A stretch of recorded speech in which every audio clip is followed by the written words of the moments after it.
Hey everyone, and welcome to this explainer. Today, we're unpacking a really fascinating structural diagnosis of our modern education system, drawing directly from the work of Jin Lee and the Pakat-Nakri project. We're going to explore a pretty provocative premise, that the traditional industrial classroom didn't actually fail. Instead, its design briefs simply expired. The system was built perfectly for a world that, quite frankly, just doesn't exist anymore.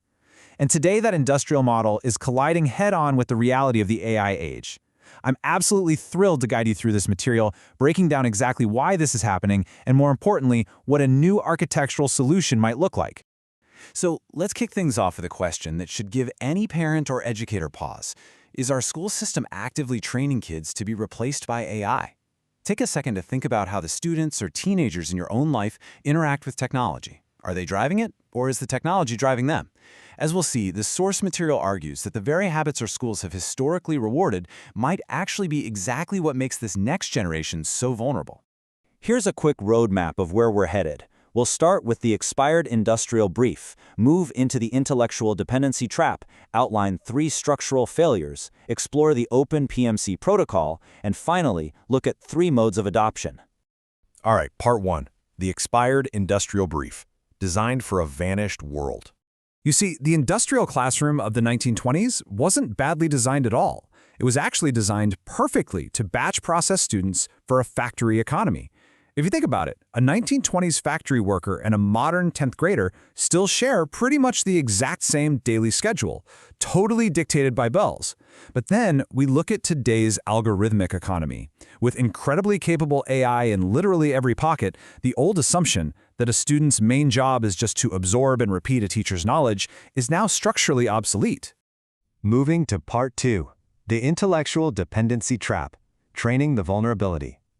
Drawing on insights from former Teacher of the Year John Taylor Gatto, the author points out that schools teach hidden lessons, things like emotional and intellectual dependency. Jin Lee highlights that for the AI age, this intellectual dependency is completely catastrophic. Students are systematically trained to just sit there and wait for the teacher to provide the answer. And this trained passivity, well, it's exactly what modern social media algorithms prey upon and monetize. In short, the classroom trained the vulnerability, and the algorithm simply exploits it. Let's look at the real-world consequences of that training. Take the passive student. Because they've been trained for years to just wait and reproduce, they use AI as nothing more than an answering machine to satisfy a compliance requirement like, passing a test.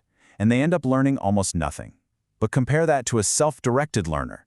They seed the AI with genuine curiosity. They use it as a co-creator to build something entirely new. The technology is exactly the same in both scenarios. The difference is entirely in the trained state of the person holding the tool. Which brings us to part 3, 3 structural failures. Why the model breaks in 2026. Let's carefully break down these 3 core structural failures, because this is really the heart of the whole diagnosis. Failure number 1, no compounding institutional memory. Right now, when a great teacher retires or leaves, their decades of craft leave right out the door with them. But in the AI age, knowledge compounds like a snowball rolling down a hill. AI systems continuously learn and retain everything. Failure number 2, no intentionality. Physical attendance is compulsory, sure, but genuine engagement is optional. A student can literally sit there for 12 years without actively choosing to participate. And without a structural requirement for intentionality, kids just fall victim to algorithmic capture. Finally, failure number 3, a single success dimension. Our current system measures success almost entirely on passing exams. But here's the stark reality of the AI age. Large language models can already pass these exams. If exam performance is the only goal, well, AI has already superseded the system.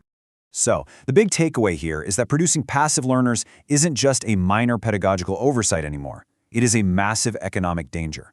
A school system producing graduates who wait for assignments and constantly seek external validation is actively training the structurally unemployable. Why?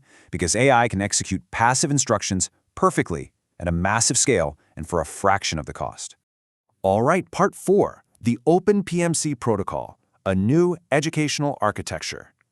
Now for some good news, the solution. The Open PMC Protocol, which stands for Pakat-Nakri Mentor Cell, is an open model designed for mentor-guided AI-augmented learning in small cohorts, and its goals directly resolve those 3 failures we just mapped out.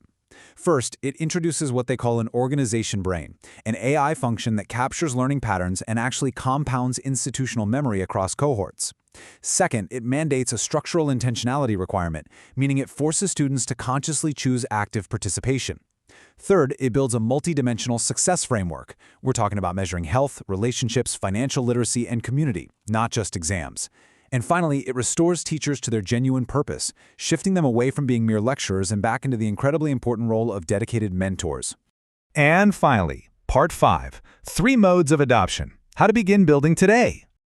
The brilliant thing about this roadmap is that it doesn't demand the immediate collapse of the current school system to start making a real impact. It gives us 3 flexible modes. Step 1 is supplementary mode. Any parent or educator can start a weekend cell or an after-school group right now. Step 2 is hybrid mode, where teachers can implement these structural requirements inside existing schools, basically running AI-augmented boot camps alongside the regular curriculum. And Step 3 is replacement mode. For jurisdictions that allow it, this means creating full microschools or homeschooling pods that operate the protocol at every level, building a really solid evidence base.